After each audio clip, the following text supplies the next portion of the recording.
আজকে তুফান ছবিটাতে দুটো ঘটনা ঘটেছে।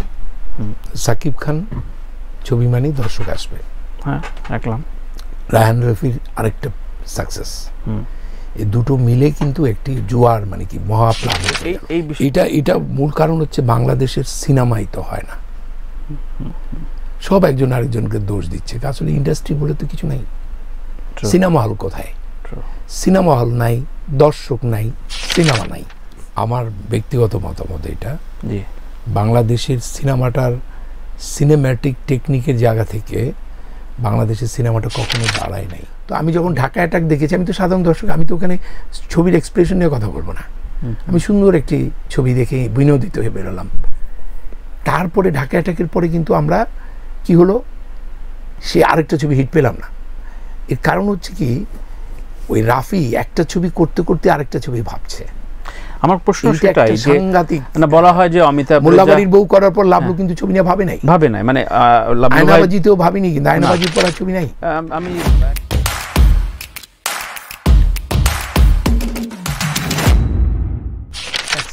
এই শোটা প্রায় 4 বছর, প্রায় আমাদের 500-র উপরে ইন্টারভিউ নেওয়া হয়ে গেছে, কিন্তু অনেক নির্মাতা বলেছেন আমরা যখন নাম তুলতাম, গাজী রাকায়েত, তারিক আনাম খান, এই ধরনের আপনারা বিভিন্ন কাস্টিংয়ে নেন না, কারণ তখন একটা গড়পড়তা অ্যান্সার পেতাম যে ছোটোখাটো চরিত্রে যখন তারা আসলে অভিনয় করতে চায় না বা অ্যাপ্রোচ করতে আমরা ভয় পাচ্ছি।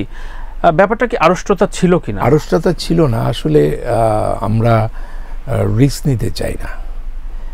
আমি এদেরকে নিলে আমার সিনেমাটা চলবে কিনা এরকমও শঙ্কা আছে, নানা রকম ক্যালকুলেশন আছে, আমি বুঝি না এগুলো। কিন্তু ছোট চরিত্র বড় চরিত্র কিন্তু ফ্যাক্টর না। সালাউদ্দিন লাবলু দেখেন কেন করেছে ছোট কাজটি।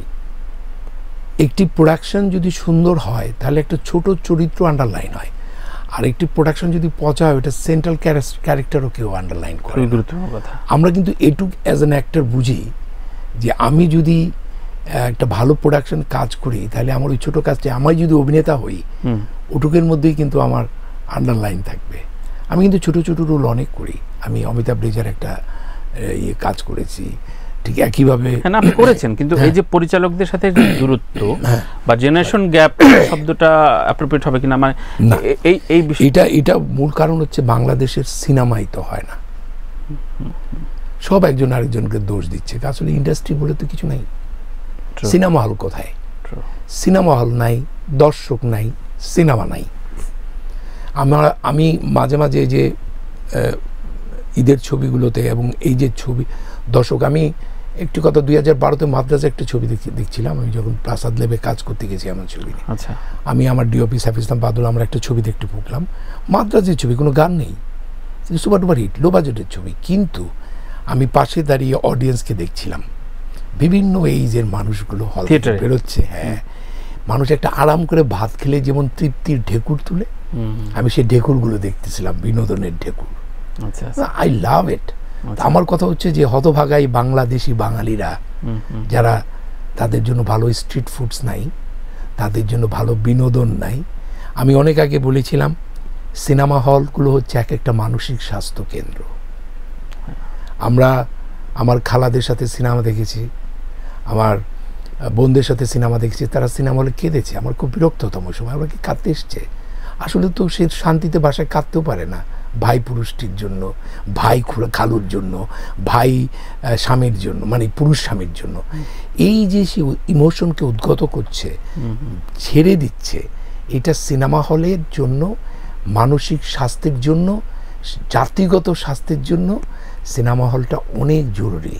তো আজকে বাংলাদেশের এই হতভাগ্য দর্শকদের সিনেমা হলে যাওয়ার সিচুয়েশন নাই। এবং আরও দুর্ভাগ্যজনক হচ্ছে সিনেপ্লেক্সের কিছু ধনী, কিছু অর্থের যার অবস্থান আছে তারা যাচ্ছে, কিন্তু অনেক নিম্ন মধ্যবিত্তের কিছু পরিবার আছে যারা কিন্তু সিনেমাটা দেখতে পাচ্ছে না অর্থের অভাবে, বা ওই অভ্যাসে পরিণত হতে পারছে না। ওই মানুষগুলোকে নিয়ে ভাবতে হবে সরকারকে। কারণ এটা আমি খুবই মনে করি। তো আমার কাছে কিছু যেখানে ডেভেলপ নাই সেখানে যে যেমন একটা ফর্মুলা ফেলে দেয়, রাইট, এবং বলে ফেলে এবং মনে করি এটাই ওকে, আসলে না।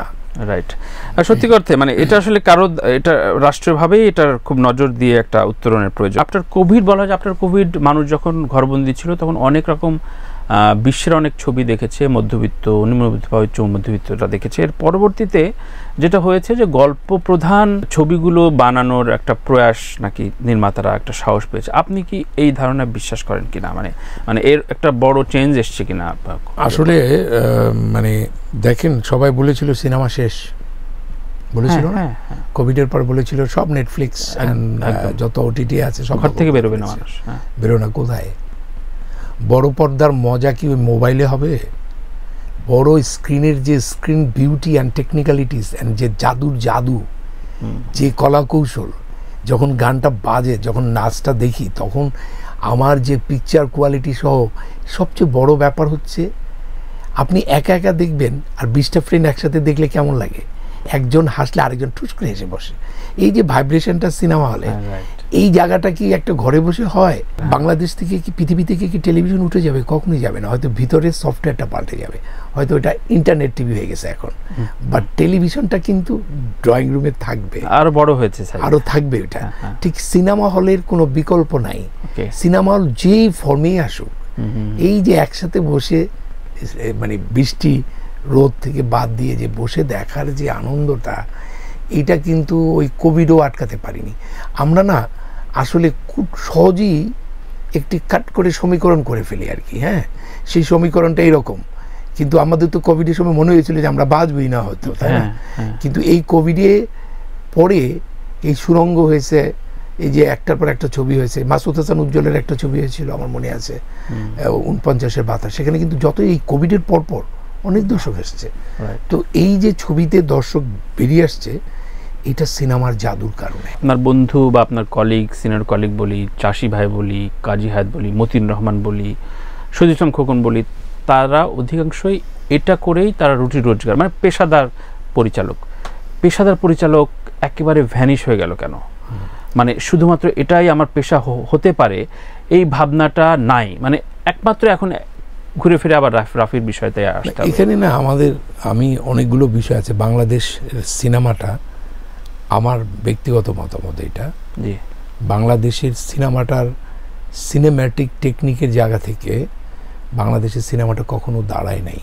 আমি আপনাকে বলি, কখনো দাঁড়ায়নি। কিভাবে? দর্শক সিনেমা দেখা মানেই কিন্তু সিনেমা নয়। আচ্ছা, আপনি আজ থেকে 20 বছর আগের স্ক্রিন বিউটি দেখেন তো। বলা হয় যে 90s এর পর থেকে সিনেমা হলের স্ক্রিন বিউটি কি ছিল, পিকচার কোয়ালিটি কি ছিল? আজকে অশ্লীলতার ছবি কেন আসলো? কারণ অশ্লীল ছবির জন্য পিকচার কোয়ালিটি লাগে না, ঝাপসা হইলেও দেখে মানুষ।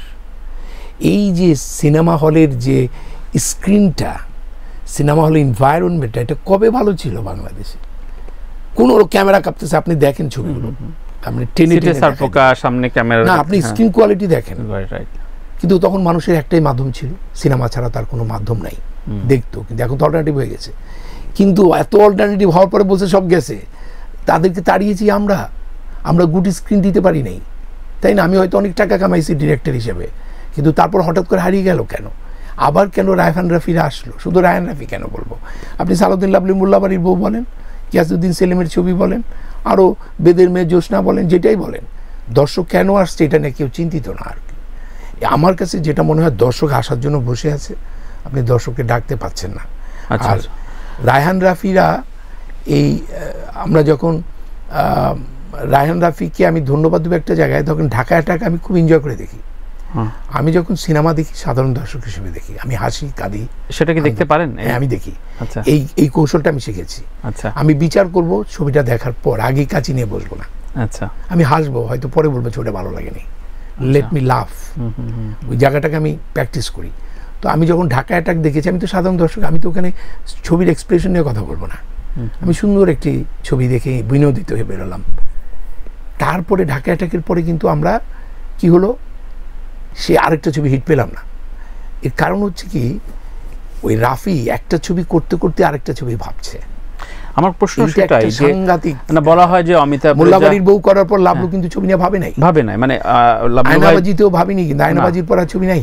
আমি একাধিকবার অমিতাভ ভাইকে জিজ্ঞাসা করেছি, আমি বলেছি যে আপনারা তো আয়েশি পরিচালক, খুবই আয়েশ করে আবার একটা কমফোর্ট জোনে যাবেন, তখন আবার একটা ছবি করবেন, চলচ্চিত্রের প্রতি দায়। আমি বলছি দায় বলবো না, আমি বলি যে কন্টিনিউয়াস করে যেতে হবে কাজ। রায়হান একটার পর একটা ছবি করছে, করে যেতে হবে। আমার এই যে আমি যখন গ্যাপ পড়ে যাবে তখন কিন্তু আর ফিরে আসা যায় না, কারণ দর্শকের একটা ব্র্যান্ডিং হয়।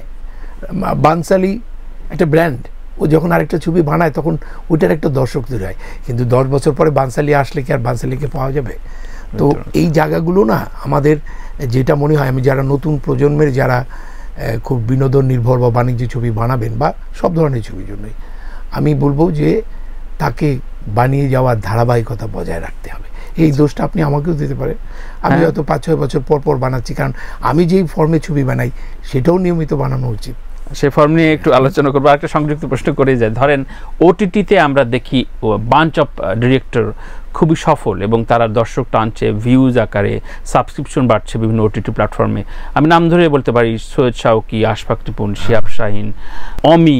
তো এদের একটা বাঞ্চ অফ অডিয়েন্স আছে, সেটা বিভিন্ন শ্রেণীর অডিয়েন্স। এরা কেন ভয় পাচ্ছে? আমি প্রশ্ন করেছি পার্সোনালি, আপনি আপনার অবজারভেশনটা একটু শুনতে চাই। এখানে দেখেন, আজকে তুফান ছবিটাতে দুটো ঘটনা ঘটেছে। সাকিব খান ছবি মানেই দর্শক আসবে, হ্যাঁ দেখলাম। রায়হান রফির আরেকটা সাকসেস, এই দুটো মিলে কিন্তু একটি জোয়ার মানে কি মহাপ্লাবন হয়ে গেল, তাই না?